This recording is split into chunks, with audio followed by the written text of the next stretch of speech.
Assalamualaikum warahmatullahi wabarakatuh. Saya Salsabila Wideka Putri dari kelas 12 IPS 1. Di sini saya akan menjelaskan tentang peran umat Islam dalam memperjuangkan kemerdekaan bangsa Indonesia. Umat Islam Indonesia punya peranan yang menentukan dalam dinamika perjuangan untuk mendapatkan kemerdekaan. Perjuangan ini dapat dibagi menjadi beberapa bagian. Pertama, perjuangan kerajaan-kerajaan Islam dalam melawan kolonial. Dimulai sejak awalnya masuk bangsa Barat dengan pendekatan kekuatan yang represif atau bersenjata, maka dilawan oleh kerajaan-kerajaan Islam di Nusantara ini. Perjuangan ini antara lain Malaka melawan serangan Portugis 1511, diteruskan oleh Ternate di Maluku. Portugis berhasil dihalau sampai Timur-Timur.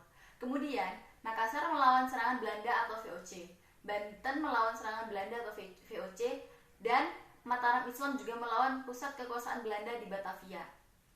Mereka gigih dan Belanda pun kalang kabut. Namun, setelah ada politik pecah belah, satu persatu kerajaan ini dapat dikuasai. Meskipun demikian, semangat rakyat tidak pudar melawan penjajah kolonial. Yang kedua, perjuangan rakyat dipimpin oleh para ulama. Setelah kaum kolonial berhasil menguasai kerajaan-kerajaan di Indonesia, namun umat Islam bersama para ulamanya tidak berhenti melawan penjajahan. Muncullah era gerakan sosial merata di seluruh pelosok tanah air.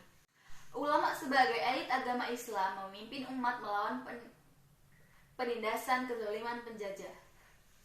Sejak dari Aceh muncul perlawanan rakyat yang dipimpin oleh Tengku Cik Ditiro, Tengku Umar, dan Cut Nyak-Din. Yang ketiga, pergerakan nasional di Indonesia. Sebelum memasuki era pergerakan nasional, pihak kolonial mencoba politik kemakmuran dan balas budi.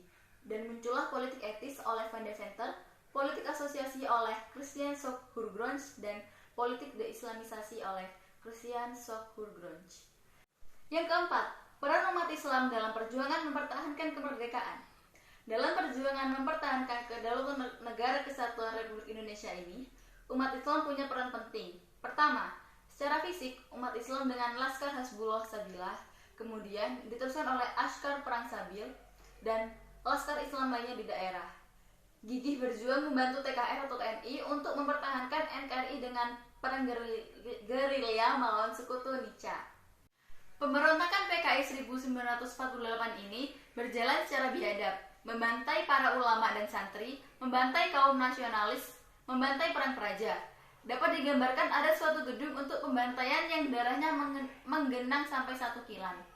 Dengan adanya kerjasama antara kelangkaran umat Islam, kelangkaran kaum nasionalis dengan TNI berhasil menghancurkan kekejaman dan kebiadaban pemberontakan PKI 1948. Nah, demikian setengah perjalanan peran Islam dan umat Muslim dalam kemerdekaan Republik Indonesia. Sekian dari saya. Wassalamualaikum warahmatullahi wabarakatuh.